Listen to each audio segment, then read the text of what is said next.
দিনটা ছিল জন্মাষ্টমী। জন্মাষ্টমীর ছোট্ট একটা ভিডিও আমার কাছে পড়েছিল, আর আজকের ভিডিও শুরুতেই এই ভিডিওটা তোমাদের শেয়ার করে দিলাম। দেখো, পাশের পাড়ার কয়েকজন ছেলে মিলে এই জন্মাষ্টমী উপলক্ষে একটা অনুষ্ঠান করেছিল। অনুষ্ঠানের প্রতিযোগিতা হিসাবে ছিল ছবি অঙ্কন, কৃষ্ণ বিষয়ক, কৃষ্ণ সাজো কৃষ্ণ বিষয়ক, আর কৃষ্ণ কথা।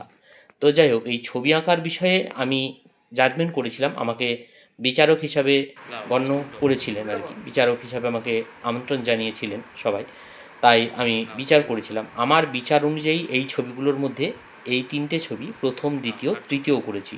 সিদ্ধান্তটা আমার ঠিক হয়েছে কিনা তোমরাও একটু জানাবে। যাই হোক, ছবি সবাই প্রত্যেকেই ভালো এঁকেছিল, কিন্তু যেহেতু এটা প্রতিযোগিতা, তাই তিনজনকে তো সিলেক্ট করতেই হবে। ওয়েলকাম ব্যাক বন্ধুরা, ফিরে এসেছি আমি আমার নতুন আরও একটা ভিডিওতে। আর ভিলেজ ব্লগার চিত্র চ্যানেলে আমার আজকের ভিডিওতে তোমাদের রইল অনেক অনেক ভালোবাসা আর স্বাগত। আজকে হচ্ছে রবিবার। আমি আমার স্পেশাল ক্লাসগুলো সেরে বাড়ি ফিরলাম। বাড়ি ফিরে দেখছি গন্ধ উঠছে, বেশ সেন্ট উঠছে আর কি। কিসের না, চিকেন রান্না হচ্ছে। এসে দেখছি বাড়িতে তেমন কেউ নেই, তো রান্না হচ্ছে, কড়াইয়ে থালা ঢাকা। আর আমি দেখলাম এগুলো তো একটু না নেড়ে দিলে ধরে যাবে আর কি রান্নাগুলো, তো সেই কারণে আমি একটু নাড়তে চলে এলাম। আর এই দেখো, কড়াইয়ের মধ্যে রান্না হচ্ছে আর আমি নাড়ানাড়ি করছি আর টেস্টটাও করবো আর কি। তো সব কিছুই আর কি, দেখো দেখো চিকেন হচ্ছে এখানে কড়াই। আমি মানে ওরা তো সব রান্না টান্না চাপিয়ে দিয়ে চলে গিয়েছিলো নিজের নিজের কাজে, খেয়ালও নেই কী হচ্ছে না হচ্ছে। তো যাই হোক, আমি এসে একটু সহযোগিতা করে দিলাম। পাশের হাঁড়িতে দেখো এখানে খিচুড়ি হচ্ছে। আমার খিচুড়ি খাবার ইচ্ছে হয়েছিল, তাই আমি আজকে মানে বলেই গিয়েছিলাম যে খিচুড়ি করো, খিচুড়ি আর চিকেন এরকম। এখানে আলু ভাজা হয়ে গেছে, আলু ভাজা রাখা আছে।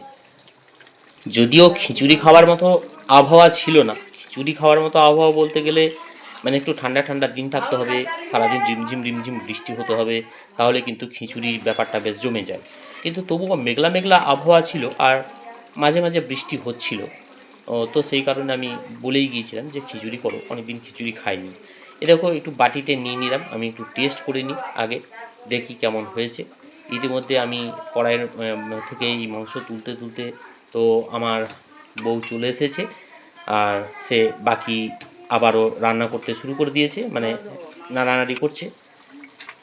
এই যে, বাহ, হ্যাঁ হ্যাঁ ঠিকই আছে, খুব সুন্দর হয়েছে, টেস্টটা বেশ ভালোই হয়েছে। যাই হোক, তোমাদেরকে তো আর মানে বোঝাতে পারছি না, তো আমি নিজেই খেয়ে আমি নিজেই বোঝালাম। আমি বলে দিচ্ছি যে হ্যাঁ ভালোই হয়েছে, তোমরা একটু ফিল করে নেবে আর কি আমার আঙুল চাটা দেখে। তো চলো, এই দেখো দুপুর টাইম, মানে খাওয়ার সময় হয়ে গেছে। আমরা এখন খেতে বসে গেছি সবাই মিলে।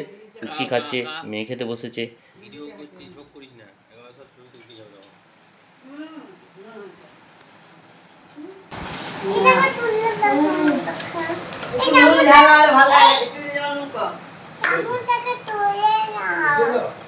চামচ তুলে দে থালায়, আচ্ছা থালায় তুলে দে।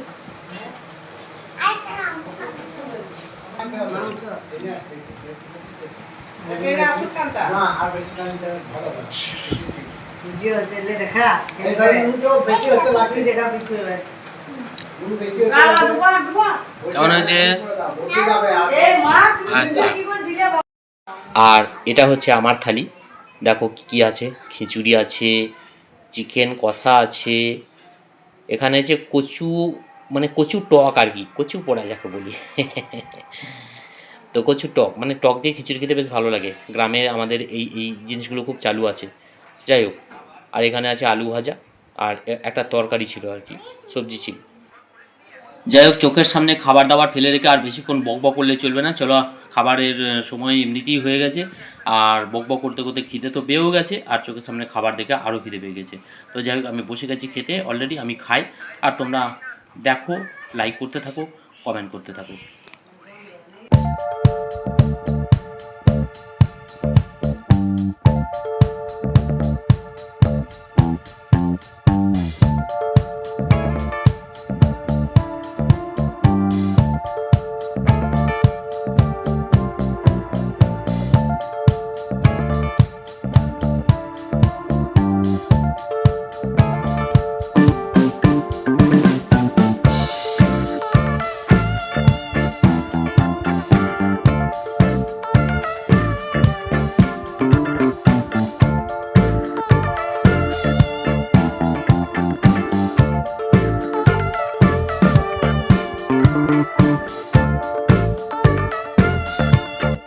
বন্ধুরা, আমার আজকের এই পরিবেশনটা তোমাদের কেমন লাগলো অবশ্যই কমেন্ট করে জানাবে, লাইক করে দেবে। চ্যানেলে নতুন হয়ে থাকলে সেটা তো আর বারবার বলার কোনো দরকার নেই। চ্যানেলটাকে অবশ্যই সাবস্ক্রাইব করে পাশে থাকা বেল আইকনটাকে অল করে রেখে দেবে। ফিরে আসবো পরবর্তী আবার কোনো ভিডিওতে। সবাই ভালো থেকো, টাটা।